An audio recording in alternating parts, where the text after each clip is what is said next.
Altura para analisarmos o tema da Grécia neste fecho de contas. São meus convidados Inês Domingos e a Leonardo Espírito Santo. Aos dois, boa tarde, bem-vindos ao fecho de contas. Inês, começando por ti, começando por uma análise a este impasse, parece que, e a verdade é que se tem, podemos dizer, nas últimas semanas, parece que se tem criado aqui uma espécie de fosso entre aqueles que falam ou defendem e acreditam já agora que a Grécia vai ficar na zona euro, ou outro grupo que vai dizendo que se calhar a Grécia é capaz de sair da zona euro. Te parece que, e com o passar do tempo e à falta de soluções, vai ser encontrada uma solução que pelo menos dê para resolver o problema a curto e médio prazo?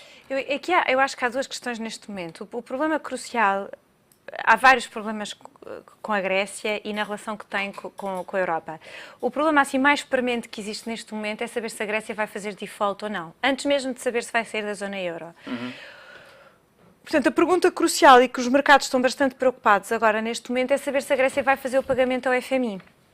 A Grécia tem um pagamento de cerca de 1.000 milhões de euros para fazer ao FMI em maio e não tem dinheiro para o fazer. Isto excluindo, pronto, depois para além do mais tem os pagamentos habituais que eles têm que fazer, salários, pensões, etc., que são cerca, penso que 250 mil milhões por mês. E, portanto, nós estamos a chegar a uma situação em que eles, sinceramente, eles não têm dinheiro. Pronto, andaram ali atrás de todas as moedinhas e acho que chegou à situação em que não têm. E tem-se falado que então até dão recurso ao balanço das empresas públicas, embora não tenha sido confirmado ainda oficialmente. Sim, é bem possível que tenham ido, mas isso é uma coisa que, por exemplo, em Portugal se faz automaticamente. Todos os dinheiros de todas as instituições públicas estão junto do IGCP. É uma coisa... quer dizer, foi uma coisa feita já há bastante tempo. Não será todas exatamente, mas a grande maioria das instituições públicas tem os depósitos junto do IGCP. Agora, o problema da Grécia realmente é que não tem esse dinheiro para pagar. E, portanto, o problema mais premente é saber se vai fazer default ao FMI. Nenhum país fez default ao FMI. Nunca, que eu saiba na história do FMI. É o que diz, pelo menos, Christine Lagarde disse que uma renegociação, um atraso nos pagamentos não aconteceu nos últimos 30 anos, ou não foi aprovado pelo Conselho de Administração nos últimos 30 anos. Portanto, não, é uma coisa que não acontece, toda a gente paga ao FMI. E, portanto, eu Poderá não sei... ser a Grécia o primeiro? Poderá a Grécia ser o primeiro. Bom, desde já, o FMI esta semana disse que não adiavam prazos. Pronto, não adiam para ninguém, também não vão adiar para a Grécia, portanto, tem mesmo de pagar. Há dois prazos, um com pagamento muito pequeno, dia 8 de maio, depois um maior, dia 12 de maio. E então, quando chegar, portanto, não vai haver esse adiamento. E agora, a Grécia tem de realmente encontrar, portanto, a única maneira, aqui agora há várias soluções. Primeira solução, não paga o FMI, paga salários, não recebe o dinheiro da Europa. Segunda solução, não paga os salários e as pensões, talvez consiga pagar ao FMI e não consegue acordar nada com a Europa. Ou arranja um deal last minute com a Europa, consegue fazer alguma coisa com que lhes... Porque a Europa e o FMI devem, não é bem dever, mas quer dizer, dentro dos pacotes habituais de financiamento, houve 7,2 mil milhões de euros que ficaram suspensos e ainda não foram pagos à Grécia, porque a Grécia não chegou a fazer as reformas que tinha prometido. Portanto, isto já sem falar sobre as coisas que, entretanto, houve outros deadlines que, entretanto, passaram. Mas, fundamentalmente, há pelo menos 7,2 mil milhões de euros que podem estar à disposição da Grécia se a Grécia aceitar aplicar algumas reformas e, enfim, as reformas que aplicar forem coisas mais razoáveis do que as coisas que eles têm vindo a dizer. Portanto, ainda há esta possibilidade. Chega até dia 24, que é no final da semana que vem, eles conseguem acordar alguma coisa com a União Europeia, a União Europeia desembolsa e o FMI desembolsa os 7,2 mil milhões de euros e depois, isto é uma hipótese. A minha opinião sobre a situação da Grécia tem mudado muito durante as últimas semanas e mesmo meses. Porque eu acho, sinceramente, eu não sei se há grande vontade da parte da Grécia de conseguir obter esse acordo. Eu começo a achar que não. E eu confesso que não tenho... Pronto, agora a questão que se põe é, será que vai sair da zona euro? Não é automático. O facto de a Grécia fazer um default não é automático, não garante de todo que tenha que sair da zona euro. A União Europeia não pode obrigar um país, aliás, a zona euro está previsto na não zona está euro. Previsto, portanto, não há maneira nenhuma de fazer o país sair porque fez um default. Por outro lado, os gregos podem não ter interesse nenhum em sair da zona euro e, portanto, podem fazer um default e continuarem na zona euro. Basta pensar que o que já aconteceu, que foi uma reestruturação da dívida grega, várias reestruturações da dívida grega, são de certas formas, não são default completo, mas é uma forma de default, que foi bilateral, é certo, que foi acordado com as partes, mas não houve nada, nenhuma legislação, nada que impedisse que a Grécia continuasse. Portanto, E já ficar houve dentro do um euro... haircut bem pesado. Já houve, exatamente. Portanto, não há nada que implique, mesmo que eles não paguem o FMI, que é uma coisa que realmente não se ouve há muito, não se ouve há muito, muito tempo, nada os impede de continuarem na zona euro. Agora, a questão que eu ponho é se eles querem ficar na zona euro. E eu não tenho a certeza. Eu achava que sim, e francamente, mas estas coisas realmente este governo parece não querer. Alexis Ou eles Tsipras estão a tem jogar jurado a muito- pé juntos que pretende ficar na zona Ou eles euro. estão a jogar isto muito, estão a fazer mesmo um jogo muito cerrado, e assim uma coisa muito apertada, e um bluff muito grande, ou então eu não estou a ver, porque se começarem a fazer default, qual é a questão de quando chegarem a... Só para terminar rapidamente. Quando eles se fizerem default, começa a haver poucos motivos para estarem dentro da zona euro. Porque a zona euro, o facto de ter uma moeda que é um colete de forças sobre a economia, e fazer o default já é, de certa forma, aceitar que não estamos a usar a moeda para financiar dívida. Então obriga-nos a fazer default, não é? Mas para que é que eles vão chegar lá se eles podiam simplesmente, se saíssem do euro, pagar? Não é? Então eles estão a jogar um bocadinho com isto. Eles estão a jogar quando nós vamos ameaçar, porque os outros, se calhar, não querem que a gente faça default e depois dão-nos o dinheiro, etc. E nós, ao mesmo tempo, não estamos a dizer que saímos, ficamos aqui. Mas a certa altura, se eles fizerem default, quer dizer, as cartas estão todas jogadas. Começa a haver... Eu acho que começa a aumentar a probabilidade de realmente eles considerarem sair. Não tanto por motivos económicos. O único motivo económico que pode justificar uma saída nessas circunstâncias é que o BCE provavelmente deixaria de poder financiar os bancos gregos com o mecanismo de Emergency Liquidity Assistance, o ELA. E deixa de poder fazer isso por critérios internos da questão. Os bancos têm que ser solventes, não é? Os bancos gregos, para receberem aquela assistência, têm que ser solventes. Se a Grécia faz efetivamente um default, há uma presunção que os bancos que têm muita dessa dívida podem não ser solventes. E, portanto, pode limitar. É quase garantido que limitaria ela, ou se não, eliminaria ela. Leonardo, e olhando para esta questão do Fundo Monetário Internacional e conhecendo, passa a expressão, a empresa Fundo Monetário Internacional, que por norma não dá prejuízo, poderia, ou não quer, dito de outra forma, abrir aqui um precedente que pode ser perigoso ao deixar ou ao tentar negociar este pagamento, ou um atraso do pagamento desta tranche? Bem, acho que é bastante claro. E o FMI não abre, como Inês referiu, não há exceções, aí não há espaço para negociação. Aliás, o governo grego tem negociado com as instituições, mas as instituições europeias, não propriamente com o FMI, porque o FMI não cede. Portanto, por aí, penso que mesmo que o governo grego, que poderá ou não ter ilusões, é de facto discutível o que é que pretende exatamente o governo grego, mas penso que por aí não vale a pena, porque onde poderá haver, e há margem para negociar, e alguma cedência eventualmente, é dos credores europeus, da União Europeia. E mesmo o BCE, eu acho que é discutível se realmente acontecer um default, seguramente que a situação se vai piorar bastante, e o risco de uma saída da Grécia... Também achas que é provável um cenário de default? Eu quero acreditar que vai haver um acordo antes disso, porque é uma questão de bom senso. Um default, de facto, não leva a Grécia a lado nenhum. O governo grego parece querer conciliar duas coisas que não são conciliáveis. Todas aquelas promessas que fizeram internas nas eleições, que foi há muito pouco tempo, convém recordar, as eleições foram no final de janeiro, por um lado, e depois por outro, cumprirem com tudo aquilo que a Europa lhes pede e com o qual o governo anterior se tinha também comprometido. Isso não me parece ser conciliável e não tem havido, realmente, desde aquele acordo do final de fevereiro, não tem havido nenhuma aproximação, muito pouca aproximação. A lista de reformas que o governo apresentou, eu não lhe chamaria propriamente reformas, são mais medidas de luta à evasão fiscal, que, sim senhor, é uma parte onde realmente o governo grego pode fazer muito. Na Grécia há muito por onde aumentar a eficiência da máquina fiscal, mas não é isso, ou não é só isso, seguramente, que a Europa lhes pede muito mais, e o governo grego até agora não tem mostrado qualquer abertura, ou muito pouca abertura, para esse tipo de reformas, nomeadamente no mercado de trabalho, que essa é uma matéria muito mais delicada, e nas pensões, e também nas privatizações, mas sobretudo nestes dois campos, do mercado de trabalho e das pensões, que são campos bastante delicados e que o governo não tem sequer falado, nem sequer tem-se discutido. A Europa tem pedido incessantemente reformas nesses dois campos e não Ainda esta não tem sido nada. semana, Wolfgang Schäuble dizia que continuavam a aguardar os parceiros europeus por medidas alternativas por parte do governo grego. Queria perguntar-te também se concordas ou se tem razão Yanis Varoufakis quando diz, e disse-o ontem em Washington, que os parceiros e os credores internacionais estão ou querem obrigar a Grécia a ajoelhar-se e estão a tentar fazê-lo através de uma escassez financeira ou uma escassez de liquidez. Pois esse tipo de discurso também não vai ajudar a aproximação das partes.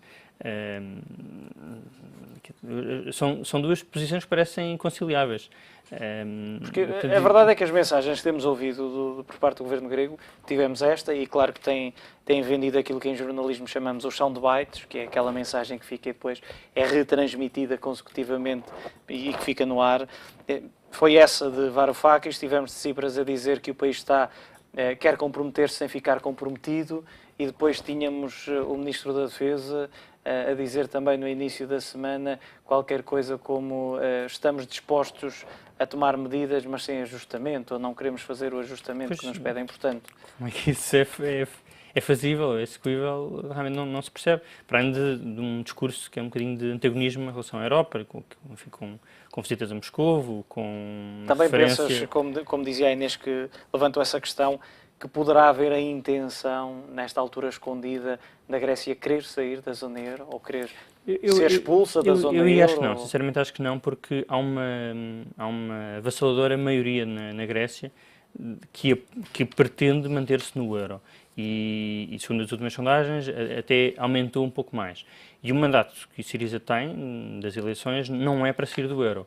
O discurso foi muito claro na altura das eleições e, portanto, acho que o governo, não faz sentido pensar que o governo quer realmente sair da zona euro, na medida em que não é essa a vontade popular, da esmagadora maioria, e não foi isso que o Syriza defendeu em eleições há poucos meses atrás. Portanto, não creio. Agora, portanto, parece-me que eles querem jogar um jogo perigoso no fundo, de algum bluff e levado até às últimas consequências, mas que eu tenho sérias dúvidas que ganhem muito com isso, porque do outro lado tem uma posição que também parece inflexível. Olhando para o comportamento de outros ativos de outros países da zona euro e olhando para aquilo que há 2 anos falávamos, o efeito contágio, e que entretanto muitos defendem que já não existe, porque a zona euro, e nomeadamente com a ajuda do BCE, soube proteger-se. Parece-te que, e pegando numa expressão desta semana da responsável pela política externa da União Europeia, Federica Mogherini, dizia: se um país cai, todo o sistema, referindo-se à zona euro, cai. Parece-te que é exagerado dizer-se desta forma, nesta altura? Eu acho que os mercados... Vamos pôr nestes termos. Eu acho que se a Grécia sair, os mercados começam... Há vários cenários possíveis, não é? Mas se um país sai da Grécia... A União Monetária deixa de ser uma União Monetária e passa a ser uma união de países com uma moeda comum. E isto parece que é o dizer uma coisa, que parece que é a mesma coisa, mas não é.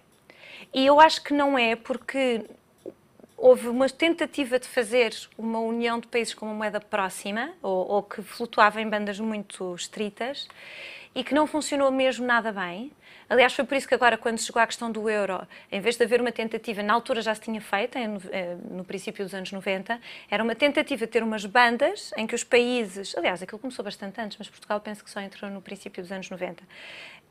Os países da Europa, vários países, incluindo o Reino Unido, nessa altura também, dos países principais, mas também o Reino Unido, estavam dentro de bandas de taxas de câmbio. Não é? Houve nessa altura, porque houve uma percepção de que os países estavam a evoluir de maneiras muito diferentes, uma grande crise do sistema que obrigou a um alargamento das bandas de tal forma gigantesco que o sistema já não valia nada. Foi aquela crise bastante conhecida em Portugal, em que nós também sofremos bastante, com uma quebra do PIB bastante significativa em 92 e 93. Agora, foi a crise da serpente monetária. Agora, o problema que nós temos agora é que nós estamos numa união, e por isso é que a construção do euro é como é, e que não tem hipótese de escape. Faz sentido não ter hipótese de escape, e não há hipótese de escape, porque para qualquer país que tenha uma moeda, uma região não tem uma hipótese de escape. Eu agora não quero usar isto. Não é? E isso faz sentido porquê? Porque do ponto de vista dos mercados, olham para uma região que tem uma moeda única como uma região unificada, que tem realmente uma moeda única. Se nós tivermos vários países com a mesma moeda, é muito mais fácil para os mercados terem a percepção de que qualquer país pode sair. E o que eu acho que o que acontece com os mercados se a Grécia sair é precisamente isso. Passam a ver na Europa, vão começar a estar muito mais atentos aos países que poderão eventualmente vir a sair, a querer sair e para os quais faz sentido em certas circunstâncias sair. E, portanto, o projeto do euro, eu penso que no curto prazo, ou digamos até 2016, assim, o facto do BCE estar a comprar massivamente títulos, basicamente tudo o que se mexe o BCE compra, não é? Eu não sei se eles vão conseguir sequer o que querem, porque não há títulos no mercado para comprar tanta coisa. Mas o BCE, tudo o que levantar o dedo, eles compram, não é? E, portanto, até 2016...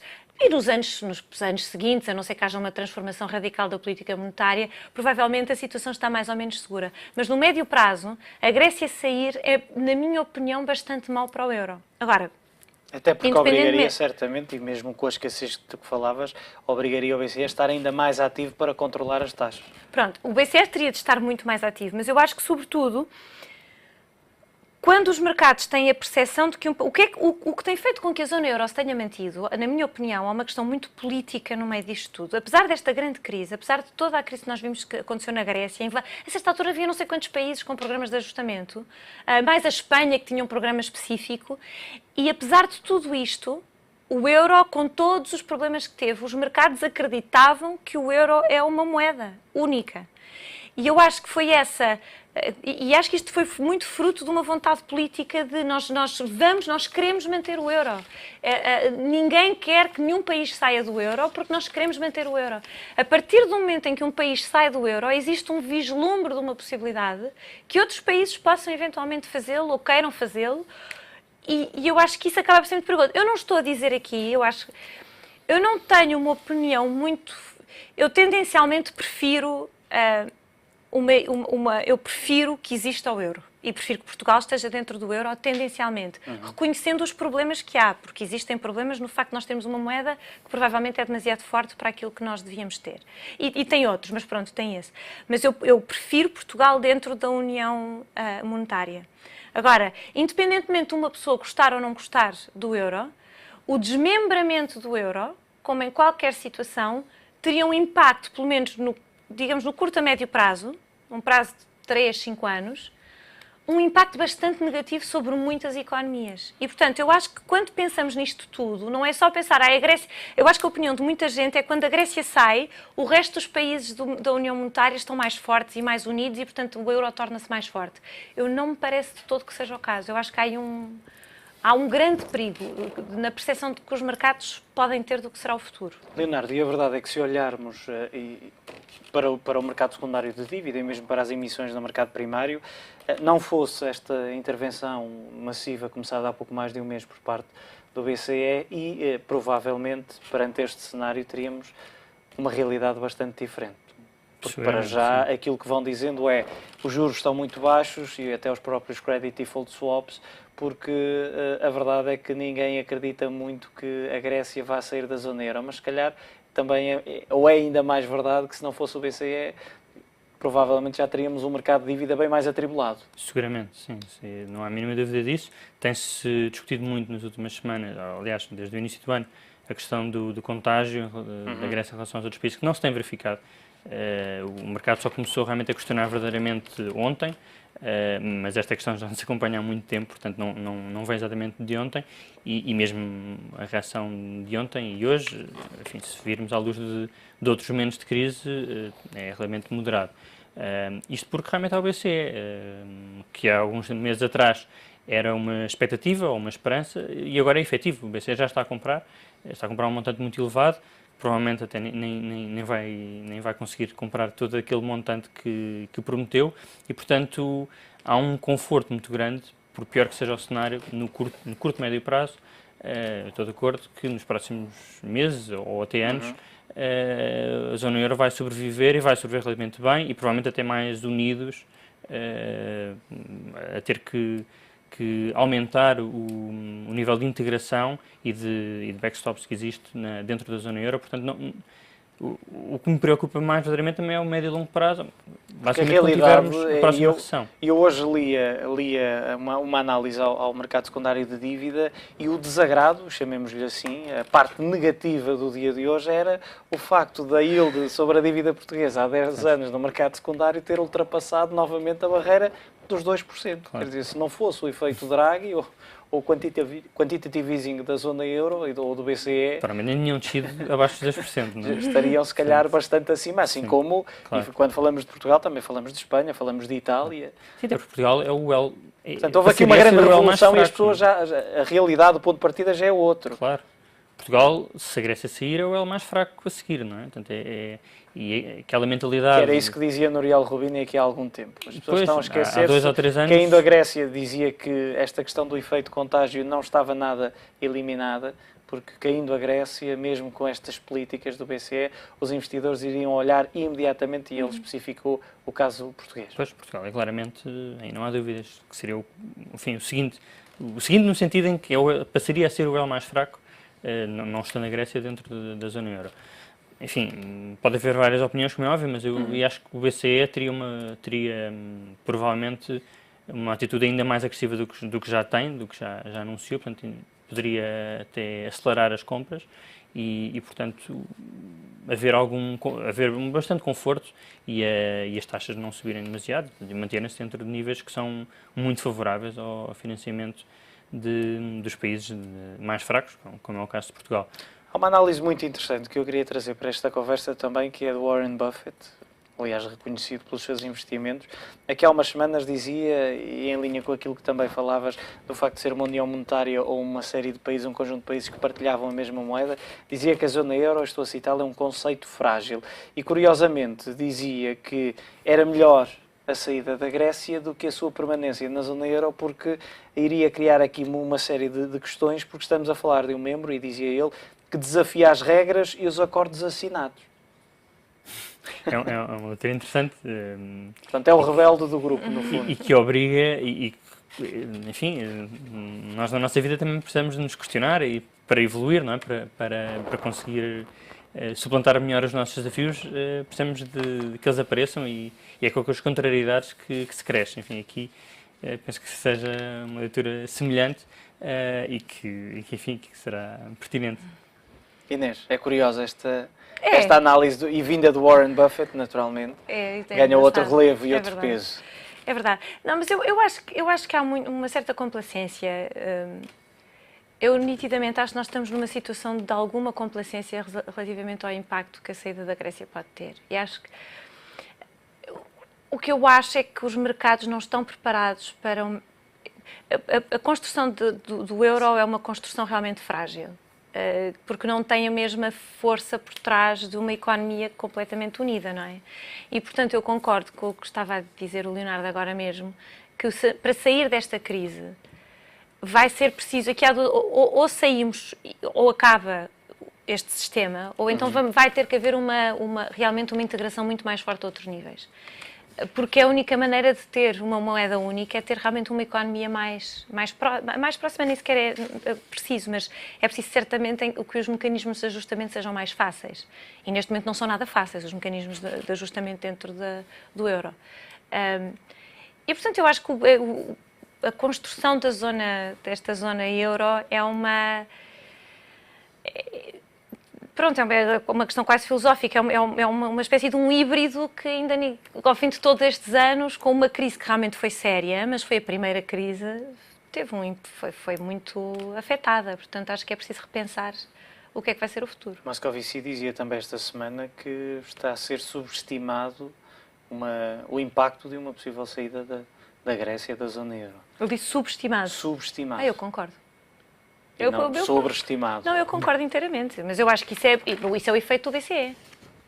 Só. Coloco-te a mesma questão que colocava há pouco ao Leonardo. Está-se e é verdade, esse é também de resto, um dos objetivos desta política monetária é precisamente trazer segurança, estabilidade e nesta altura, juros baixos. Mas se tirássemos, e este é um cenário muito hipotético nesta fase, mas se tirássemos esta presença do BCE do mercado, certamente que Portugal estaria já apertado também nos mercados Sim, sim. e com Portugal os restantes periféricos da zona euro. Eu acho que Portugal estaria apertado, sendo que nós estamos neste momento numa situação melhor do que estávamos, apesar de tudo, há uns anos atrás. Agora, aqui há dois elementos, não é? Há o elemento de qual é que é a nossa situação económica ou financeira e como é que os mercados, qual é, digamos, o prémio de risco e o nervosismo dos mercados quando as situações estão mais difíceis. Durante muitos anos, os mercados, independentemente da situação que estava, achavam que tanto faz, continuava a fazer um spread baixíssimo e até ridículo face à Alemanha. Depois entrou-se numa situação de excesso, em que também não era muito razoável os pontos a que nós chegou o nosso spread face à Alemanha, também é verdade. E agora estamos numa situação em que os spreads estão muito comprimidos por causa da política do BCE. Portanto, sobre se não houvesse o BCE, o que é que acontecia, depende muito destas duas coisas. Nós, objetivamente, em termos de esforço que fizemos para as finanças públicas, estamos bastante melhores. Temos um lado menos positivo, que é que continua a haver uma grande despesa pública que é difícil de baixar de forma sistemática, portanto a parte estrutural da despesa pública... E basta olhar para os relatórios das agências de rating, por exemplo. Continua a ser, exatamente, portanto, continua a ser muito difícil de baixar e há elementos legais e constitucionais que tornam essa situação muito complicada. Depois temos outro problema, mas isso que já existia antes, que é o problema do nosso produto potencial ser muito baixo. Agora, o FMI, na sua última estimativa, uma coisa que depois as pessoas não olham, mas o FMI tem aquelas estimativas, tem o Economic Outlook, e no Economic Outlook tem a estimativa dos próximos 2 anos e depois tem uma estimativa a 6 anos. Neste caso, acho que a estimativa é para 2019, a 4 anos. E essa estimativa, tipicamente, é uma estimativa do que é mais ou menos o produto potencial. E entre o Outlook de outubro e o Outlook de abril, essa estimativa passou de 1,8 para 1,2. Portanto, o meu problema para a economia portuguesa é que, e é razoável, porque o 1,2 é razoável, tendo em consideração mesmo os 10 anos antes da crise. Não é uma coisa, o nosso produto médio nos 10 anos antes da crise não esteve muito longe de 1,2. E na minha cabeça há muito tempo que eu acho que o produto potencial é bastante mais baixo do que as pessoas têm em mente. E, portanto, se o BCE não estivesse lá, todas estas coisas... O lado positivo é que nós realmente a situação das nossas contas públicas está melhor, mas muito por via da receita. Só que no longo prazo a nossa receita está limitada porque temos um produto potencial baixo. Portanto, isso poderia estar a afetar. Por outro lado, dependeria muito do mudo dos mercados. Eu acho que, infelizmente, é verdade. Quer dizer, não há nada a fazer. A política não se pode dissociar completamente dos mercados, porque quando o fez, a realidade é que nós pagamos um preço muito caro. E os mercados têm uma certa influência nas coisas que se podem ser feitas e que não podem ser feitas. Portanto, sobretudo num país como o nosso, que é muito dependente dos mercados. Quer dizer, nós gostaríamos de não ser dependentes dos mercados, mas depois, quando queremos dinheiro, queremos ir ao mercado buscar o dinheiro. Eu também acharia muito melhor que nós pudéssemos fazer as nossas políticas todas ignorando totalmente os mercados. Mas então não podemos ir lá pedir dinheiro, não é? É porque temos dinheiro e não precisamos de pedir. Portanto, há aqui essa questão e dependia muito do mudo dos mercados. Eu agora, se o BCE não estivesse, acredito que realmente que o mudo dos mercados estaria muito mais nervoso. Portanto, a situação poderia ser eventualmente até pior do que foi quando nós pedimos o programa de ajustamento. Leonardo, para terminarmos, e esta ida de Varoufakis aos Estados Unidos para participar não só num encontro do Fundo Monetário Internacional, mas há também um encontro, eu diria, caricato com Barack Obama, 5 minutos, em que Barack Obama, de resto, não conseguia pronunciar o nome do Ministro das Finanças grego e chamou-lhe o homem do dinheiro na Grécia, embora, curiosamente, haja falta de dinheiro nesta fase. Mas ontem eu lia também um analista internacional que falava de questões geoestratégicas e daí esta visita aos Estados Unidos poderá, através dos interesses na zona onde está localizada a Grécia e dos países que a rodeiam, os Estados Unidos terem também aqui um papel importante em todo este processo negocial, mesmo que digamos, numa bancada mais secundária, ou seja, sem dar tanto nas vistas? Ou parece-te que... Sim, obviamente, os Estados Unidos, ou a diplomacia americana, intervém sempre, quer seja publicamente, quer seja de forma muito mais discreta, e o próprio Presidente Obama já no início a seguir às eleições, no início deste processo, já tinha dado algumas achegas em relação ao caso da Grécia, e fê-lo em relação quer ao Governo, quer à União Europeia, no sentido de que ambos teriam que ceder de alguma maneira para chegarem a um ponto de consenso e um acordo. Mas, enfim, a história mostra-nos que a diplomacia americana pode tomar um papel sempre importante e relevante sobre os mais variados aspectos das mais variadas geografias, e neste caso, estamos a falar de uma geografia que é realmente relevante, que se tem tentado ligar um pouco mais à Rússia, penso que isso é um bocadinho mais, não sei se fé diver, mas provavelmente não há. Mas também nada revela essa questão geoestratégica, esta aproximação. Mas é relevante, sim, e portanto os Estados Unidos não deixam nada ao acaso e portanto é natural que possam ter algum papel, mas enfim, esses 5 minutos também são sintomáticos de até que ponto é que poderão resolver. É que Barack Obama está ou não preocupado com a questão grega. Sim, é um problema eminentemente europeu que mesmo num pior cenário não teria em 2015, não em 2012, mas em 2015 não teria as repercussões que outros problemas, como a crise financeira, teve a nível global. Leonardo Espírito Santo, Inês Domingos, muito obrigado pela vossa análise neste fecho de contas.